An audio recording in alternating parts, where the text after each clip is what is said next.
जय हिंद साथियों स्वागत है आपका आपके इस यूट्यूब चैनल स्टेट लेवल पर। दोस्तों आज 16 जनवरी 2025 की करंट अफेयर में लेकर आया हूं। प्रतिदिन की भांति आज भी शुरुआत करते हैं इस सकारात्मक विचार के साथ। दोस्तों अभिमन्यु की एक बात मुझे आज भी याद है कि हिम्मत से हारना मगर हिम्मत कभी मत हारना। जी हाँ दोस्तों, जो मेरे साथी काफ़ी लंबे समय से तैयारी कर रहे हैं और अपनी सफलता पाने के इस रास्ते में कुछ रुकावटें भी देख रहे हैं, उनसे मेरा यही सिर्फ इतना ही अनुरोध है कि हिम्मत से हारना मगर हिम्मत कभी मत हारना। इस बात से यही मतलब है कि लगे रहें, प्रतिदिन मेहनत करें, एक दिन अवश्य तुम्हारी जीत होगी दोस्तों। तो इसी सकारात्मक विचार के साथ आज की शुरुआत करते हैं करंट अफेयर की दोस्तों। चलिए पहला प्रश्न देखते हैं दोस्तों, और आज का दिवस देखते हैं। 16 जनवरी में दिवस मनाते हैं दोस्तों राष्ट्रीय स्टार्टअप दिवस।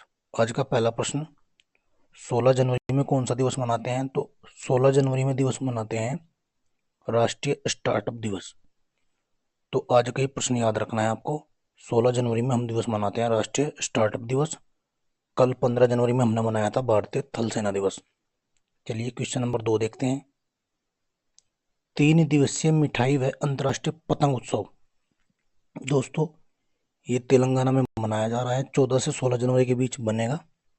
हालांकि अंतर्राष्ट्रीय पतंग महोत्सव अभी गुजरात में भी मनाया गया है, लेकिन ये 3 दिवसीय मिठाई व अंतर्राष्ट्रीय पतंग उत्सव है दोस्तों, जो कि तेलंगाना में मनाया जा रहा है। आपको याद रखना है। चलिए दोस्तों क्वेश्चन नंबर 3 देखते हैं। राष्ट्रीय हल्दी बोर्ड। जी हाँ दोस्तों, अभी दिल्ली में पीयूष गोयल जी द्वारा राष्ट्रीय हल्दी बोर्ड का शुभारंभ किया गया, यानी 14 जनवरी 2025 को, जिसका मुख्यालय तेलंगाना के निजामाबाद में होगा। यानी नया राष्ट्रीय हल्दी बोर्ड बनाया गया है 14 जनवरी 2025 को। पीयूष गोयल जी द्वारा इसका शुभारंभ किया गया और इसका मुख्यालय तेलंगाना के निजामाबाद में दोस्तों होगा। चलिए क्वेश्चन नंबर 4 देखते हैं।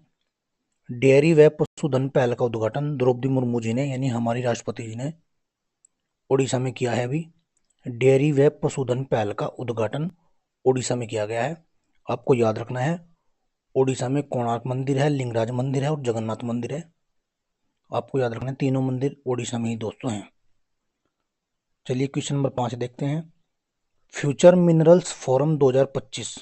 दोस्तों ये सऊदी अरब की राजधानी रियाद में शुरू किया गया है। 85 से अधिक देशों के खनन उद्योगपति इसमें भाग ले रहे हैं। भारत की तरफ से कोयला व खान मंत्री जी किशन रेड्डी इसमें शामिल हुए हैं। और आपको याद रखना है, फ्यूचर मिनरल्स फोरम 2025 ये रियाद में शुरू किया गया है।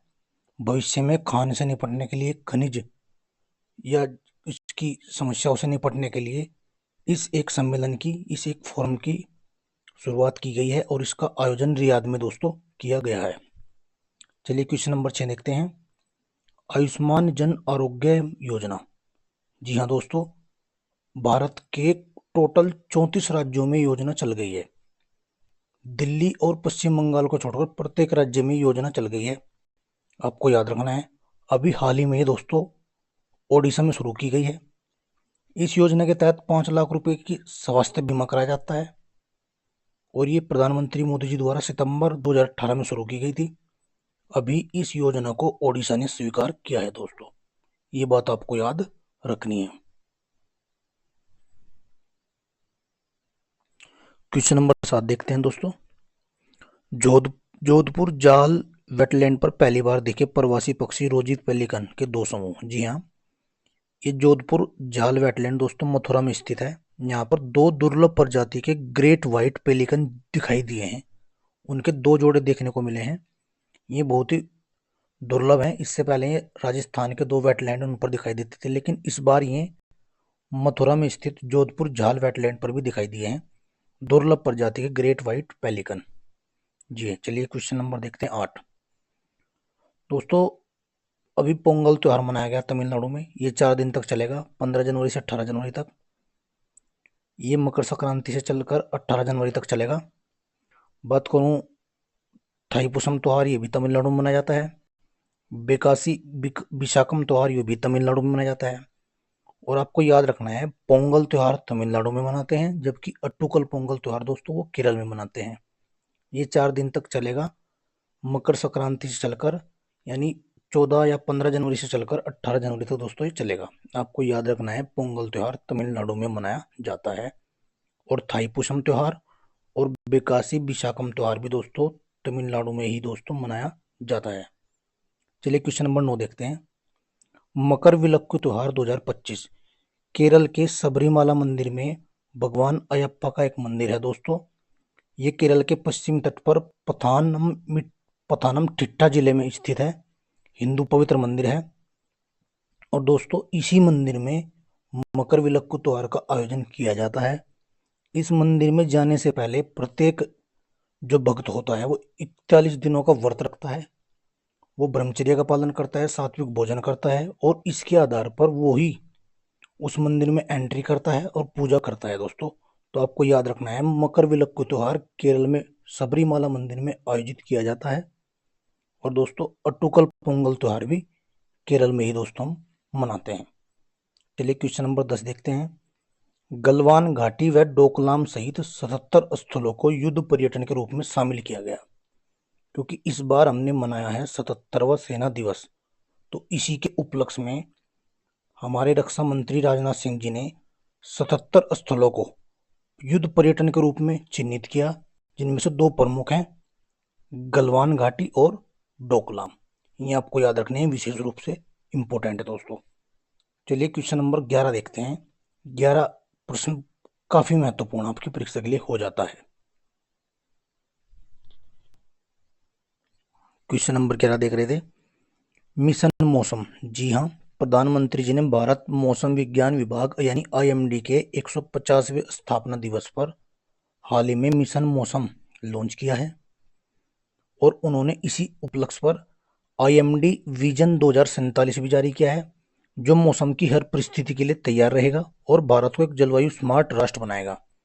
तो आपको याद रखना है, भारत मौसम विज्ञान विभाग के 150वें स्थापना दिवस पर प्रधानमंत्री नरेंद्र मोदी जी ने मिशन मौसम लॉन्च किया है। ये बात आपको याद रखना है, मिशन मौसम लॉन्च किया है, आपको याद रखना है दोस्तों। क्वेश्चन नंबर 12 देखते हैं। कोरकू भाषा अभी चर्चा में है दोस्तों। जी हाँ, मध्य प्रदेश के खंडवा जिले में आदिवासियों के साथ स्वास्थ्य, शिक्षा, वन अधिकार, आजीविका के विषयों पर करने वाली स्पंदन समाज सेवा समिति ने कोरकू भाषा की 500 शब्दों वाला एक शब्दकोश तैयार किया है। तो आपके एग्जाम में क्वेश्चन बन सकता है, कोरकू भाषा कहाँ बोली जाती है? तो आपको याद रखना है, मध्य प्रदेश के खंडवा जिले में बोली जाती है। और इस भाषा के लिए अभी 500 शब्दों का एक शब्दकोश तैयार किया गया है, इसलिए ये भाषा दोस्तों चर्चा में बनी हुई है, जो कि मध्य प्रदेश के खंडवा जिले में दोस्तों बोली जाती है। चलिए क्वेश्चन नंबर देखते हैं 13। उसने तमिलनाडु के कुंडनकुमल संयंत्र के लिए 6ठा परमाणु रिएक्टर भेजा है। जी हाँ, रूस की कंपनी है रोसाटोम कंपनी, उसने कुडनकुलम परमाणु ऊर्जा संयंत्र की 6ठी और अंतिम इकाई को विशेष रिएक्टर भेजा है। अब भारत में कुल मिलाकर 24 रिएक्टर हो गए हैं दोस्तों। भारत में कुल परमाणु ऊर्जा संयंत्र 8 हैं, जिसमें से 7 क्रियाशील हैं। हालांकि मैंने अगले पेज पर ऐड किए हैं, जिसमें से तारापुर है, रावत बाटा, कल्पक्कम, कैगा, नरोरा, काकरापारा और कुडनकुलम। तो भारत में कुल 7 सक्रिय परमाणु ऊर्जा संयंत्र हैं। इनके स्थापना भी मैंने इनके सामने लिखी है। इनका मुख्यालय भी तारापुर महाराष्ट्र में है, रावत बाटा राजस्थान में, कल्पक्कम तमिलनाडु में, कैगा कर्नाटक में है दोस्तों, नरोरा उत्तर प्रदेश में, काकरापारा सूरत ये गुजरात में है, और कुडनकुलम हाल ही में तमिलनाडु में है, जो सबसे लास्ट में स्थापित किया गया था। और इसी के लिए 6ठा रिएक्टर रूस ने दोस्तों भेजा है। चलिए क्वेश्चन नंबर 14 देखते हैं। पश्चिमी घाट अभी संकटग्रस्त मीठे पानी की प्रजातियों के लिए प्रमुख स्थान रेड लिस्ट में थोड़ा सा शामिल होने जा रहा है। IUCN की रेड लिस्ट के लिए बहुटैक्सन वैश्विक मीठे जल जीवों के मूल्यांकन से पता चला है कि मीठे जल की 1/4 प्रजातियां विलुप्त होने के खतरे में है। जी हाँ, तो आपको याद रखना है, पश्चिमी घाट अभी थोड़ा सा IUCN की रेड लिस्ट के लिए बहुटैक्सन वैश्विक मीठे जल जीवों के मूल्यांकन से पता चला है कि मीठे जल की 1/4 प्रजातियां विलुप्त होने के खतरे में दोस्तों बनी हुई हैं और पश्चिमी घाट अभी हॉटस्पॉट के बनने की शुरुआत कर दी है पश्चिमी घाट ने, आपको याद रखना है। क्वेश्चन नंबर 15 देखते हैं। गृह मंत्रालय ने दो CISF, ये एक अर्धसैनिक बल है दोस्तों, इसने 2 बटालियनों को मंजूरी दी है, जिसमें अब भारत में कुल 13 से बढ़कर 15 इसकी बटालियन हो जाएंगी, जिसमें से एक पुरुष बटालियन बनेगी और एक महिला बटालियन बनेगी। तो आपको याद रखना है, गृह मंत्रालय ने CISF की 2 नई बटालियन को मंजूरी दी है। ये भी हाल ही में नया क्वेश्चन सामने दोस्तों आ रहा है। चलिए आज देखते हैं रिवीजन। और डिवीजन में दोस्तों मैंने आज लिया है 17वां पेरिस पैरालंपिक 2024। जी हाँ, इसका आयोजन 28 अगस्त से 8 सितंबर फ्रांस में किया गया। इसका आदर्श वाक्य गेम्स वाइड ओपन, शुभंकर दोस्तों उसका फ्रीजन टोपी था। उद्घाटन Place de la Concorde stadium में किया गया था। समापन इसका स्टेड डी फ्रांस स्टेडियम में किया गया था। कुल 22 खेल इसमें शामिल थे।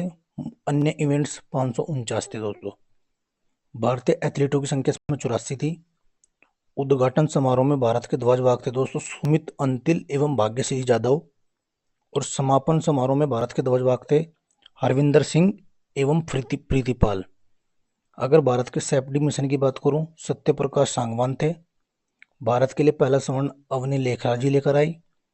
पैरालंपिक खेलों में 2 स्वर्ण पदक जीतने वाली पहली भारतीय महिला भी दोस्तों अवनी लेखरा ही है। अब देख लेते हैं पदक तालिका।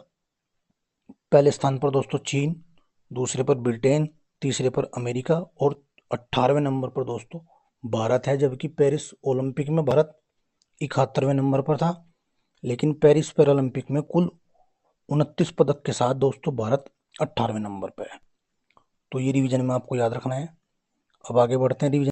तो इसी के साथ मैंने 17वां इंडियन प्रीमियर लीग 2024 भी लिया है दोस्तों इसी में, जिसका आयोजन 22 मार्च से 26 मई के बीच किया गया। इसका टाइटल प्रायोजक कंपनी टाटा थी दोस्तों। इस बार कुल 10 टीमों ने भाग लिया था, 74 मैच हुए थे। पहला मैच CSK व RCB के बीच हुआ था। इस बार की विजेता जो टीम रही दोस्तों वो कोलकाता नाइट राइडर्स रही, जो 8 विकेट से जीती। सनराइजर हैदराबाद इसमें उप विजेता रही, यानी कोलकाता नाइट राइडर्स ने सनराइजर को हराया। सर्वाधिक रन विराट कोहली ने बनाए 741। सर्वाधिक विकेट हर्षल पटेल ने लिए 24 विकेट। और सबसे बड़ा स्कोर सनराइजर हैदराबाद ने दोस्तों बनाया था। तो दोस्तों आज की इस वीडियो में हमने पेरिस पैरालंपिक को रिवीजन में लिया और छोटा सा रिवीजन हमने देखा IPL का। तो उम्मीद करता हूँ दोस्तों ये वीडियो आपको पसंद आएगा। प्रतिदिन ऐसे ही आप वीडियो देखते रहिए। सुबह 8 बजे वीडियो आ जाती है। तो दोस्तों ऐसे ही देखते रहिए, पढ़ते रहिए और आगे बढ़ते रहिए। धन्यवाद दोस्तों।